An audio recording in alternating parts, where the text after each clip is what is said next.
langsung langsung bahas aja ya ini sambil nunggu teman-temannya yang masuk. Ini kayaknya paling cuman kamu sama Husna aja yang gitu. Bapak yang penting nggak bisa buat ngupgrade dirinya. Oke, seharusnya ini bisa dibabat habis ya Pak ya materi ini nih. Karena apa?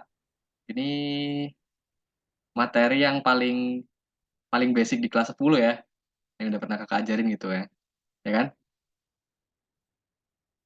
Oke, kita Iya. bahas di soal nomor satu. Oke, udah ditanya banget. Tiga proses yang dialami oleh energi yang ditransfer dari suatu tempat. Ya, ini udah otomatis yaitu absorpsi, terus refleksi. Ini kan yang kita pelajari waktu itu ya difusi. Nah, di sini Hmm. yang ditransfer, berarti ditransfer itu dia masuk. Berarti dia bisa lewat konduksi, terus dia bisa lewat konveksi, sama dia bisa proses radiasi matahari itu. Jadi ya ini udah jelas yang D poinnya. Jadi plus 3 ini aman banget ya kalau bisa. Karena basically-nya yang bisa masuk itu adalah dari diambil dari Yang proses absorpsinya ini ya, yang bisa masuk gitu. Dari proses absorpsinya itu dia dimulai dari konduksi, peresapan panas gitu. Radiasi mataharinya yang masuk. Nah, oh ini udah masuk Siska juga ya. Ini Dian juga udah masuk. Yan, gimana Yan kabarnya Yan? Sehat Yan? baik, Kak. Oh baik. Nah, ya kan kita udah bahas tadi. Ini bagian dari kok nggak masuk? Absorpsi semua nih. Sama yang konveksi.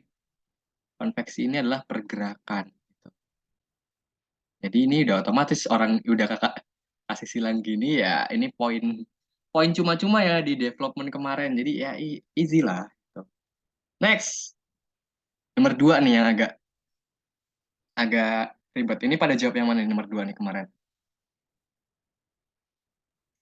Aku terus mau tak gantikan deh itu jadi nggak jadi deh.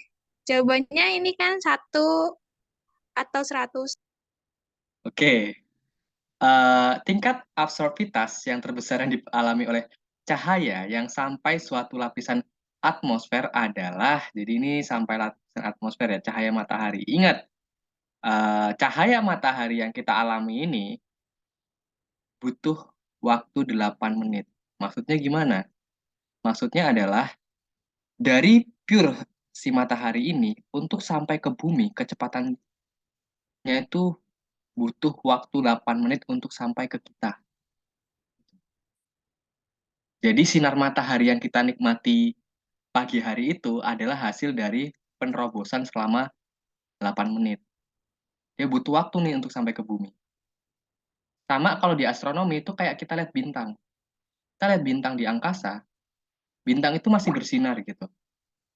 Cuman aslinya di bagian galaksinya bintang itu udah nggak ada. Karena apa? Dia butuh waktu sampai jutaan tahun untuk bisa dilihat orang-orang bumi. Karena bintang kan jaraknya ada yang dekat, ada yang jauh. Nah, kita lihat nih, penyerapan sinar matahari yang 8 menit ini bisa diterima dalam berapa persen, yaitu dalam 1% sampai 100%. Ini pure ya. Ini pure, maksudnya pure itu dia bisa ada di suatu tempat itu 20%, ada yang di suatu tempat itu 30%. Nah, ini berdasarkan apa? Nanti kakak tambahin lagi di sini. Ini ada yang bener nggak nih? Di antara Enggak, kalian. enggak, Kak. Tidak, Nggak. sama sekali tidak. Oke. Jadi ini kalau kita bahas eh, absorpsi, nanti kita akan juga harus jangan setengah-setengah ya. Nanti kita akan bahas refleksi juga, kita akan bahas difusi juga. Ini kakak ganti warna dulu biar enak warnanya hijau aja deh. Next, kita akan bahas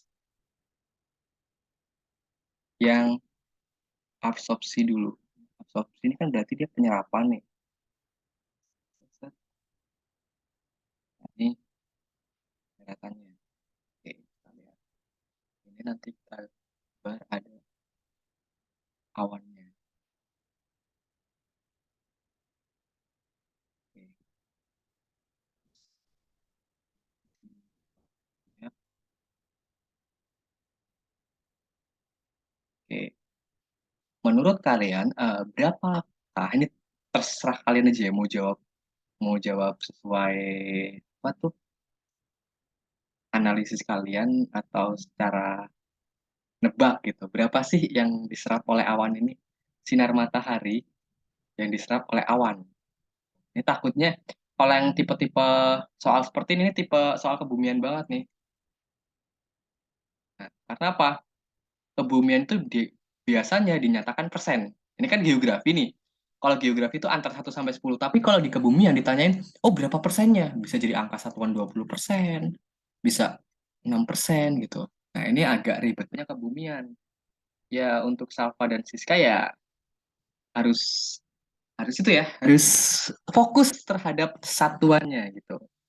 Nah menurut kalian berapa nih kira-kira yang bisa diserap oleh awan? Kamu nebak berapa ya? Siska berapa nih?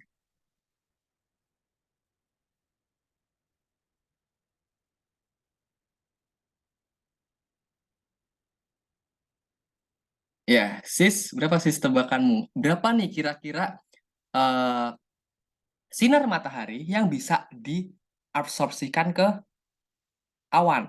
Gitu. Nanti kita bahas refleksi juga di sini.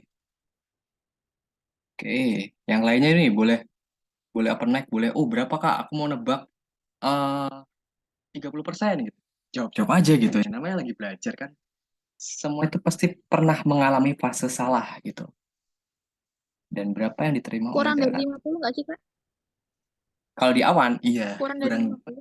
iya, kurang dari 50. Cuman angka tepatnya dia adalah yang bisa diserap oleh clouds atau awan ini, dia hanya berkisar 19%.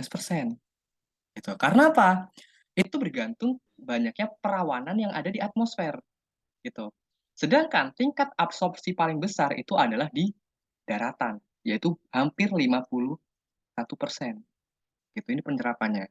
Makanya di sini di soal ini bisa ditarik kesimpulan satu atau 100% karena beda-beda. Ada yang bisa menyerap 19%, ada yang bisa menyerap 51%. Nanti kalau di total itu bisa sampai 100% gitu. Nah, ini yang diserap nih. Cuman kita nggak namanya kita pembahasan soal sama kakak, kita nggak boleh hanya satu fokus ke satu soal aja. Kita lihat. Nah, menurut kalian berapa nih yang dipantulkan nih? Dipantulkan sama awan. Nah, ini kan kita akan ada refleksi. Ini dipantulkan. Kalau ini kan diserap tadi nih. Oke, tebak aja, jangan takut salah. Berapa? Silakan ditebak.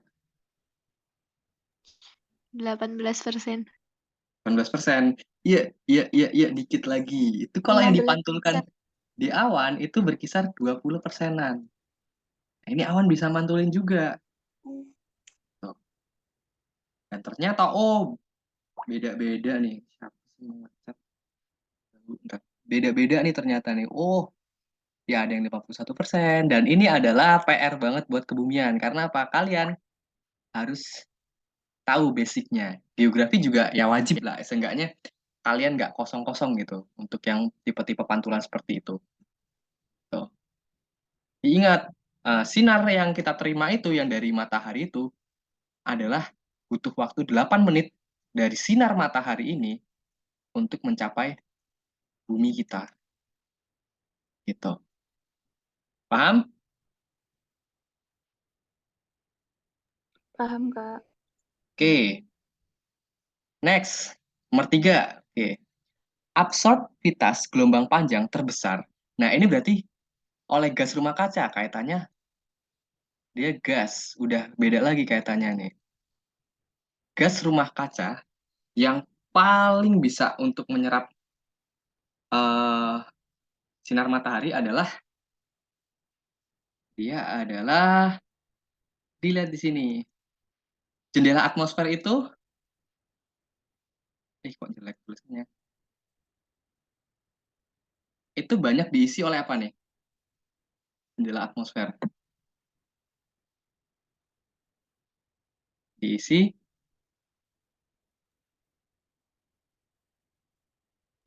Uap air. ya uap Uap air kandungan yang paling banyak. Tujuh uap berapa gitu? air. Tujuh. Berarti yang B kalau udah ini. Karena apa? Ya ini bagian dari gelombang panjang gitu. Kalau CO2 dia enggak, dia banyaknya di atmosfernya, bukan di jendela atmosfernya. Karbon monoksida ini jumlah kandungannya ini berasal dari asap kendaraan. Gitu. Kalau asap kendaraan ya nggak terlalu banyak, kecuali itu di negara-negara yang eh, persentase kendaraannya itu banyak. Kalau metana ini berarti kalau dari kotoran. Maksudnya adalah kotoran sapi yang kalian lihat itu. Hanya kalau kalian nemu kotoran sapi, kalau bisa dibuang ya. Gitu. Kenapa? Kotoran hewan-hewan ini ketika dia muap, begini, nah ini akan menjadi pH 4 dan ini bisa mempengaruhi banget uap air yang ada di jendela atmosfer. Gitu. Kalau nitrogen oksida ya udah kita pasti tahu ya, ini yang biasa kita buat yang kalau mobil-mobil itu mompa nitrogen gitu yang lebih mudah lebih tahan lama daripada gas-gas biasanya khususnya untuk ban gitu. Jadi untuk soal nomor 3 ini adakah yang benar? Adakah yang dapat plus 3? Lupa loh Kak, kan dikumpul. Oh, Hus, kamu lupa Hus. Iya, Oke. Nanti catat ya, itu ya dipahami, ini udah kakak rekam kok, nanti yang nggak hadir bisa lihat aja rekamannya di sini ya. Berarti ini yang nggak hadir siapa ya? Nafis. Nafis hadir ya? Naskah. Gitu.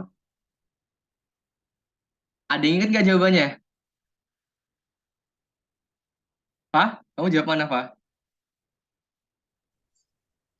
Belum jawab itu Kak, karbon dioksida malah. Oh, oke. Karbon dioksida di atmosfer ya, Pak. Ini kaitannya di jendela atmosfer gitu. Jadi nggak apa-apa. It's okay karena kita masih belajar gitu. Oke. Ini clear dulu. Ini kalau kalian mulai catatannya nanti akan share videonya. Next, kita bahas di soal nomor. Oh, ini udah enak banget. Ya, ini mah makanannya anak kelas 10 nih. Wait, wait, wait, wait. Live. Oke, next. Ini makanannya anak kelas 10. Kita ulik soalnya. Perbedaan pengertian cuaca dan iklim, khususnya pada masalah. Berarti ini problem. Nah, pada jawab yang mana nih kemarin nih? Berarti udah otomatis kita lihat nggak? Ruang Yang B. lingkup wilayah. Oke, cuaca mencakup daerah dengan radius kurang dari 10 kilometer. Sedangkan iklim mencakup daerah lebih dari 30 meter. Apakah kakak pernah ngejelasin yang A ini? Tidak pernah. Karena apa? Kalau iklim kaitannya itu dengan kontinental atau benua. Nah ini kalau mencakup daerah lebih dari 10 kilometer, kalau misalnya wilayah-wilayah itu masih di Indonesia aja, itu kan masih iklim tropis tuh. Jadi yang A ini udah salah telak. Gitu. Semua benar yakin nggak ada. Tidak ada yang benar, ada yang benar. Karena apa? Iklim berkaitan dengan durasi atau lama waktu. Cuaca waktunya singkat katanya. Just ini udah. Kalau yang salah, aduh, ini kayaknya nggak siap untuk 4 April nih kalau yang salah. Nggak ada yang salah kan? Fis, bener apa salah, Fis? Lupa Kak, Waduh, lupa semua nih. Aduh, jawabannya sendiri lupa kan, gitu. kan kertasnya dikumpul. Nah, nggak ada yang ingat tuh. Kakak kalau seenggaknya kalian harus ingat ya, ingat apa? Ingat jawaban kalian sendiri gitu, Aku biar inget pede. Kak. Aku inget, aku Oh, inget, aku inget. oh, kamu bener ya? Ya, yang B kan? Ya, jadi kalau bisa yang seperti ini ya, apa ya? Poin cuma-cuma lah gitu. Ya, easy, easy gitu, gimana gitu ya. Nah, next kita bahas yang nomor 5 nih. 6 proses perubahan dari satu frasa ke frasa yang lain ini adalah berarti kalau frasa, fasa itu fase ya. Berarti dia kaitannya dengan tahapan. Nah, kalau tahapan ini berarti dia ada dalam siklus hidrologi. Berarti yang paling pertama dalam siklus hidrologi adalah evaporasi. Yang nggak ada evaporasinya coret. Adakah di antara kalian yang ngejawab D dan E? Enggak. Enggak, Enggak. Kak. Nah, kamu jawab mana, Hus? Aku yang A. Oke. Fis, ini materi kelas 10 banget nih, Fis. Jawab apa ya kemarin dah? Pak, jawab mana, Pak?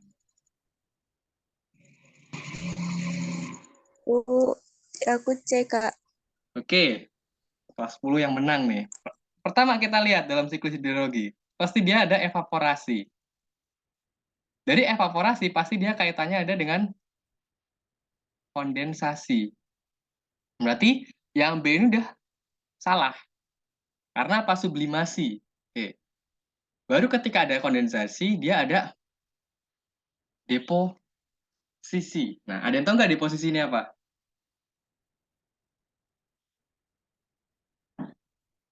Apakah ada yang tahu di antara kalian deposisi? Diambil dari Enggak, Kak. posisinya ada. Deposisi ini adalah perubahan wujud.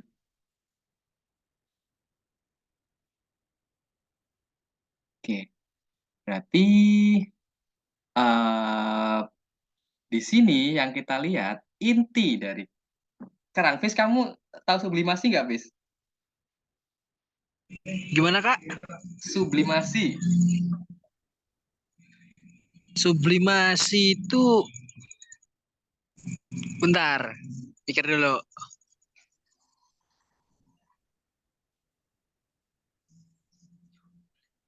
Nah, nih, kalau kalian tahu sublimasi berarti udah pasti benar. Yaitu Dia kayak apa sih? Kayak mengudara gitu gak sih, Kak? Menguap padat, apa ya? ya. Perubahan menjadi gas bukan? Iya, perubahan menjadi Padat, Kak. gas. Sedangkan, oke, sedangkan dalam siklus hidrologi itu terakhirnya itu adalah presipitasi, ya kan? Tapi ini siklus siklus siklus pendek ya. Nanti Kak kan ada itu surface run off itu di siklus panjang gitu, sama infiltrasi. Nah, ini udah kaitannya. Jadi pencairan itu ada di presipitasi. Kalau udah tahap seperti ini berarti yang benar adalah yang C gitu. Karena apa?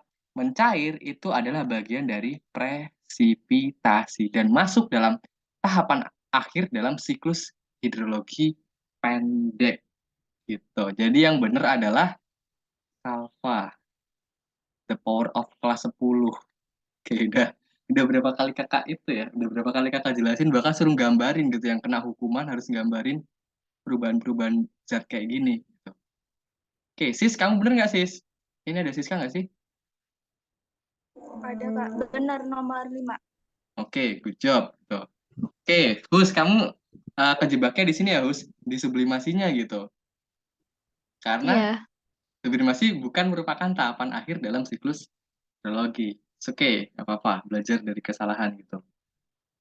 Oke, ini kalau yang kelas 11, kalau yang telat kakak kasih hukuman kayak gambar-gambar kayak gini, oke juga sih. Ini berefeknya di pengetahuan kalian juga gitu. Oke, aman Aku ya? nggak pernah telat sih Kak. Oh, nggak pernah telat. Oke, si paling rajin ya. Ini makanannya, ini kakak yakin kalau yang kelas 10 ini kalau sampai salah ini kebangetan sih. Karena apa? Ini makanan kalian semua udah pernah kakak jelasin semua loh. Oke, kita bahas nomor 6. Pada jawab yang mana nomor 6? Yang kelas 11 dulu, yang kelas 11. Oke ya. Aku yang apa yang Oke, Salva, Siska? Aku jawab yang C, Kak. Oke. Aku Kak. Oke, kita bahas. Panas yang dibutuhkan untuk berubah dari fasa dari cair ke gas. Oke, dari cair ke gas, ini udah otomatis dia air laut dipanaskan, set gitu. Dia berubah jadi gas. Berarti udah pasti kalau dia dari cair ke gas, dia adalah evaporasi. Berarti ini ya udah tinggal sisa satu ya. Karena apa? Lihat, cair ke gas, dia cuma evaporasi di sini. Masa dia pencairan, ini kan tahapan akhir. Gitu. Jadi yang udah pasti benar ya udah pasti A. Lainnya salah gitu. Karena kondensasi. Kondensasi kan dia kan udah jadi awan nih, udah menjadi apa? Gasnya udah terbentuk gini ya, gasnya udah terbentuk. Tinggal nanti dia akan bergerak nih, terdeposisikan gitu. Oke, berarti yang benar siapa? Eh, tadi yang jawab Husna, terus Salva gitu. ya Kak. Oke, dan panas yang dilepaskan. Ini kalau soal-soal kayak gini ya, ketika kita udah satu ketemu poinnya dan cuman ada evaporasi doang, ini sebagai contohnya cuman ada evaporasi doang ya, udah pasti berikutnya urutan berikutnya berarti dia kondensasi. Sebenarnya soal-soal OSN ini ya, soal tipe-tipe OSN kayak gini nih, ini eh, banyak triknya, trik and twist. Jadi ada plot twistnya. Nah, plot twistnya itu adalah kebanyakan di soal geografi, sosial. Yang kita mungkin nggak nyangka, ternyata jawabannya itu ya gitu. Dan kalau soal-soal fisik gini, yang fisik ini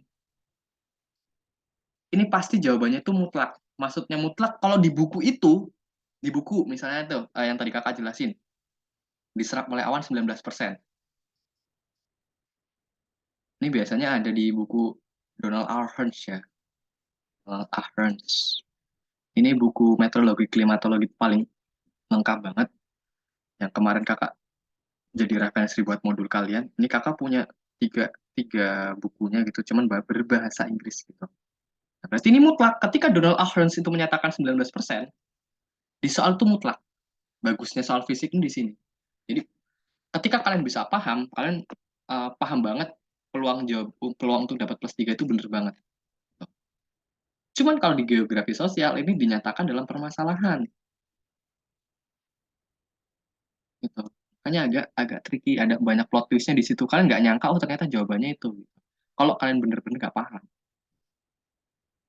Nah, kita lihat yang nomor 7. Parsel udara. Oke. Yang naik ke atmosfer setelah mengalami proses kondensasi akan terhenti gerakannya pada saat, berarti ini kalau dia proses kondensasi, ini kaitannya pasti dia pemanasan. Pemanasan berarti kaitannya dengan suhu. Kalau suhu, eliminasi yang tekanan. Adakah di antara kalian yang ngejawab D dan E? Enggak. Enggak. Oke. Tinggal sisa 3 nih. Oke. Dia akan jadi kondensasi, akan jadi awan. Nah, dia akan berhenti kalau apa? Ini hukum ya, bunyi hukum. Dia akan berhenti ketika suhu udara, ukara lagi, udara, ini lebih kecil. Nah, dia akan berhenti. Berarti yang lebih kecil mana nih? Oh, cuma 1 ya? Berarti ini udah otomatis yang B. Suhu udara parsel lebih kecil dibandingkan suhu lingkungannya. Berarti dia udah berpisah nih. dia berpisah menjadi awan, dan dia suhunya akan, ketika suhunya itu dia lebih kecil, dia akan berhenti dengan sendirinya. Tapi ketika suhunya itu masih besar, dia akan naik. Naik itu bergantung dengan apa? Nanti akan semakin gede suhunya, dia tingkatan awannya itu dia akan semakin naik gitu. Adakah di antara kalian yang menjawab B? Nggak jawab kayaknya Kak. Nggak tahu lupa. Oh, lupa ya, host. Oh, bukunya itu ada di asrama kakak lagi. Kakak lagi. Oh, untuk 10 hari, 14 hari ke depan tidak ada di asrama. Ya, ini ada yang jawab itu nggak? Ada yang jawab B nggak nih? Aku Kak. Ini siapa nih, suaranya Oh, siapa ini? Siska? Dian? Dian Kak. Dian. Salva? Dian. Jawab, jawab apa Salva? Siska? Nafis? Oh, nggak jawab kayaknya, Kak. Nggak jawab. Hmm, Oke. Tahu. Jadi kalau jawab apa Salva? Lupa, Kak. Oke, lupa ya. Makanya kalau udah yang dinyatakan hukum ya akan seperti itu bunyinya. Sama kayak hukum bos balot. Ya mau dikemanain juga ya jawabannya akan tetap itu. Gitu. Kayak yang kaitannya dengan hukum itu kalian juga harus paham ya. Oke. Kalau ini di kebumian, ini nanti kita harus eh, belajar tentang famili awannya.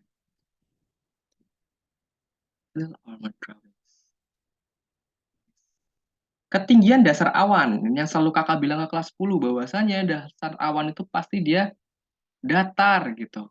Nah, pada proses genesis awan, genesis itu kayak proses awannya, nanti di kebumian itu ada nama familinya. Semisal contoh famili dari Cumulus.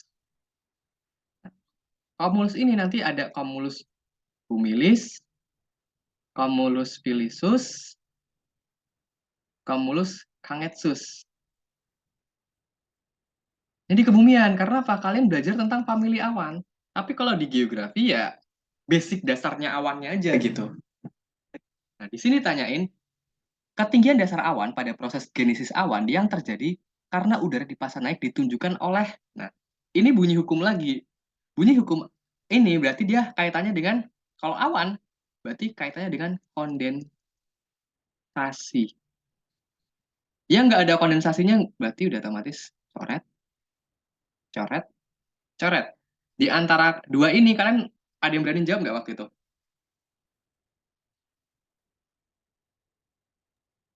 Kayaknya Jawab. tuh kemarin aku C, tapi nggak tahu jawab apa nggak Oke, lupa.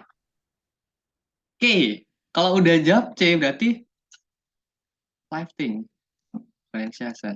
Nah, lifting condensation berarti ini adalah kenaikan. Berarti di soal ini yang mutlak benernya adalah C. Karena apa? Ini bunyi pernyataan lagi gitu. Kalau convective condensation level ini kan konvektif kan dia kan naiknya nih gitu, bukan tingkatan. Berarti yang benar adalah udah otomatis C gitu. Ada di sini yang ngejawab C?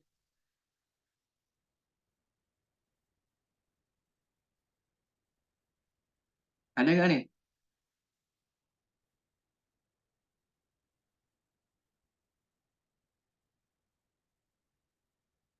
Oke. Hus, kamu jawab apa, Hus?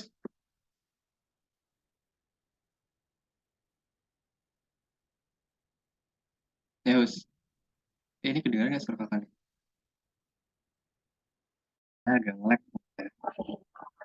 Oke, oke, oke. Tadi berarti yang mutlak dalam hukum ini jawabannya adalah C. Nanti ini kalau waktunya habis, ini bisa kalian masuk ke Zoom ini lagi ya.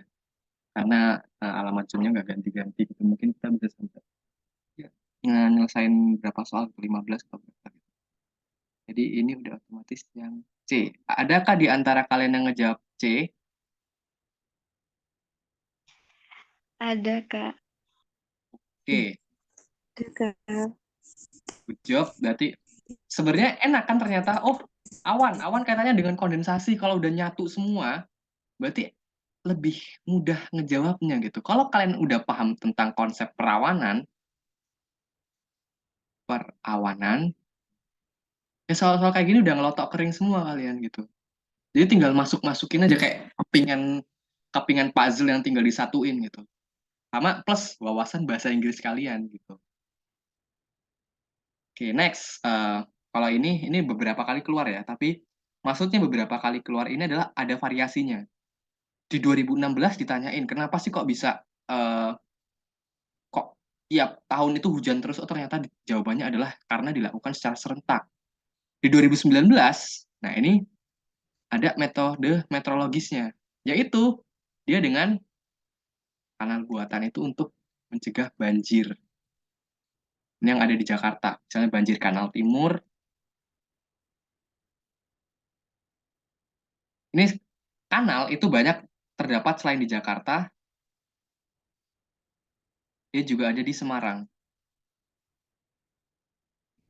Di daerah-daerah yang identik dengan banjir itu dia pasti punya kanal, gitu. Manual dia tidak. Yang ini udah otomatis adalah hujan buatan. Simpel itu soalnya. Slots itu. Jadi di balik soal susah pasti ada soal mudah, dan soal OSK itu kebanyakan lebih banyak soal lots-nya. Tapi lots-nya berkaitan dengan hukum. Hukum-hukum geografi atau teori-teori geografi gitu. Berkaitan dengan pernyataan resmi. Maksudnya di sini adalah pernyataan misal kalau iklim IPCC gitu. Kalau bencana dia BNPB. Nah, itu pernyataan-pernyataan dari organisasi resminya yang wajib kalian ketahui. Nomor 9 yang benar siapa?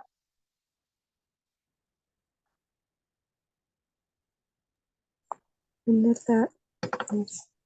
Benar. Oke, nomor 10. Ya. Next, kita bahas nomor 10.